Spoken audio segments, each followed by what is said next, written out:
and he just became this super cool, suave guy. Got a deep voice, you know. Yeah, he had Oh, his high voice turned to, "Hey, what's up, girl?" Suave guy. Lucky Boys Podcast. I had always been just, I want to be alone. I want to be in my room, right? I don't want to go out to the pub. I don't want to go drink. It was scarring socially. After like having my goal of becoming an actor and looking at what I need to be, I started forcing myself. It was very agonizing. It was painful to force myself to go to these socially extremely anxious situations where I'd go with friends to the pub and I'd stand there like this, you know, like fully what's Very the word, tense. agita and discomfort and this is Anxiety.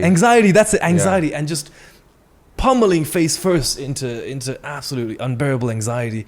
I forced myself a lot to do that, to Did you drink with everyone else? Did that help? Oh, I did. It didn't help. No, it didn't help. Drinking. Really? I didn't like it. Oh my gosh.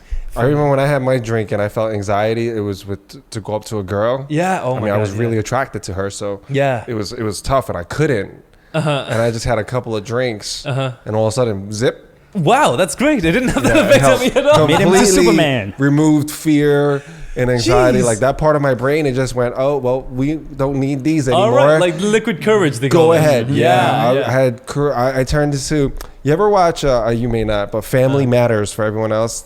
Steve Urkel. Yeah. There's a show where he kind of went into this machine. He's like this big nerd that wears suspenders, big glasses, pants hiked up to his like the bottom of his chest. Right. Oh, jeez. And he high waters and he talks in a very squeaky voice and his key so phrase was like, stereotypical, "Did I yeah. do that?" And after like basically destroying a room or doing something very clumsy, you go from that. He created, and he had this attraction towards this girl named Laura, and he created this machine where he would step into it and it would turn Steve Urkel to Stefan. Oh my God, so cringy. And he came out and he just became this super cool, suave guy. Got a deep voice, you know. Yeah, he had Oh, his high voice turned to, "Hey, what's up, girl?" Suave guy. Super chill and suave. And that's what I felt like when I hit the right amount of alcohol. I feel like not to the extreme of Steve Urkel, but I feel like that little bit of Stefan starts inching up on me where I feel like, that's so funny. I'm a smooth operator, man. And here's the thing, though. I think I'm like that while I'm under the influence. Right, yeah. When I snap out of it and I go back to me and I play back in my head, I'm like, no. Like, it's just, it feels like I want to grab my pillow and scream into it when I replay the things, like some of the things I said. What you And then said. I was like, no. It's anxiety, right? Last time I'm ever gonna drink, and then everyone's like, next thing you know, I get text messages, and this was when I was younger, about in my 20s, and they were like, "Will is awesome, gay. Yeah, Will's crazy when he's drinking. Yeah, he's so much fun. Come on." I was like, "Oh, y'all like that?" I was like, "All right, cool." But in my head, I didn't. It felt embarrassing. Yeah. But that just made me realize that I took myself too seriously. Right. I had to loosen up a bit. Yeah, just be goofy and screw it. Like, what's the worst? That is interesting. I hear a lot of people like that. Like my friends, my dad says that when he was young as well. Like alcohol would loosen a stiff person up, right? And they'll be able to socialize and have fun. For me, it went the exact opposite. Oh my gosh. Any alcohol, I want to be alone. I want to go to bed. I want to be in my room. It went way worse. Like I would just stand in corners and do nothing, very awkwardly, and people would see that and go, "There's something wrong with that guy." So yeah, alcohol didn't help. It was just force. It was forcing myself, and like my mom did to me, throwing myself into the deep end and head on going through that agony of social anxiety to Brutal. overly expose myself to the point where I'm comfortable dealing with all of those feelings now. Yeah, now I'm 24 and I feel much better after kind of good for you. forcing Because myself. look, how do you go from that, do a complete 180 and go, all right, I want to be in front of a camera. I want everyone to look at me. Yeah. I want to be an actor. Right. I'm want to be on a podcast with y'all. It's all good. I'm going to do sketches and I'm going to have 1 million something views. I mean, how does that work? Does that, it was a big change. Doesn't make you clam up still? Like, or is that something that you're constantly fighting? I'll talk about the YouTube in a bit because that's a really big topic to talk about. The persona that all YouTubers kind of put on when the camera rolls, that's a whole new topic.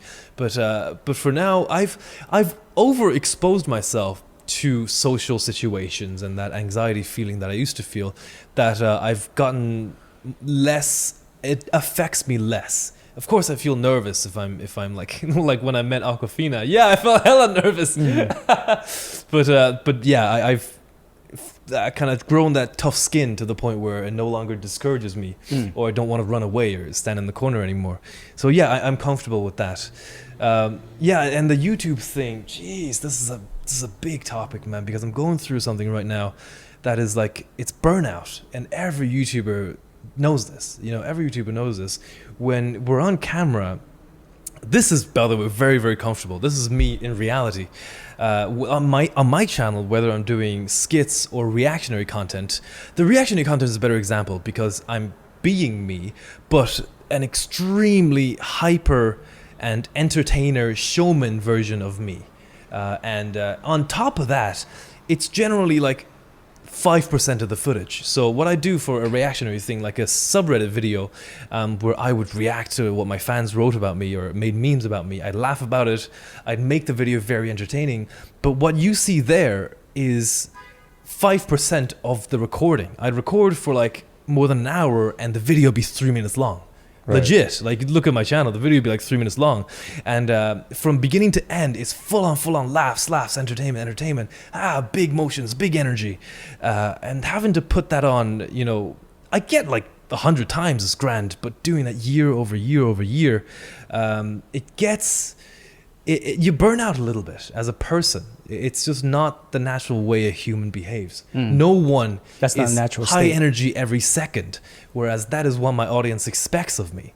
So I am afraid to calm down and to show my audience a side where I'm not entertaining. Like the last 5 seconds, I haven't delivered a single laugh. If I were to do that on my channel, I'd be like, oh fuck, they're gonna leave. I'm gonna lose my views. There's that extremely unrealistic, hyper expectation to deliver, to perform. You're a showman, you're a comedian. People expect that from you. That sounds terrible for your mental health. True. There's that level of, I do struggle with that a little bit, that I can't let go. I haven't had, the most break I've had is probably 3 days from making YouTube in the last 15 months. Compare that to any other job. Like they have weekends all the time. I don't have weekends. I work for myself, and since sponsorships have come in, and since collaborations and managers come in, and now I have an editor, the production of my videos have gotten far more complicated. When it was just me, I make it, it's complete, I upload it. But now I have 4 videos in production at the same time. You have a team. Yeah, and I have people I have to answer to, which puts a really big pressure that my sponsor wants the script done by tomorrow. Fuck, I gotta get a script done by tomorrow. Or this sponsor wants a review, like a revision on this video. They want to change this line, so I have to gotta refilm, re-edit, redo all that. So it went from a simple, I make it, it's good, to I've gotta have 7 meetings and I've gotta answer to 3 people. I've got to make this by today, this by tomorrow, this by next week. Yeah, it's the workload has gotten a lot. So what did you do to help that burnout kind of I've been wane, doing or do you still feel burnt out and you're just still... Yes, I do. You're just on red line and you're just keep redlining yourself, or do you get back and calm yourself down? I keep redlining myself. It's very Chinese. This comes back from my upbringing, where I kind of have this very unhealthy concept of, I'll tough it out, just stop bitching, get back to work. I feel burnt out, just put another hour in, put another day in, or stuff like that. Because there's that pressure of your audience expects it from you. And that's, don't get it wrong, it's the best thing in the world to have comments that say, you haven't uploaded in a week, what's going on? Or, upload, Steven. Like, that's the best thing in the world, to know people not only like what I do, but want to see more. I'm extremely flattered.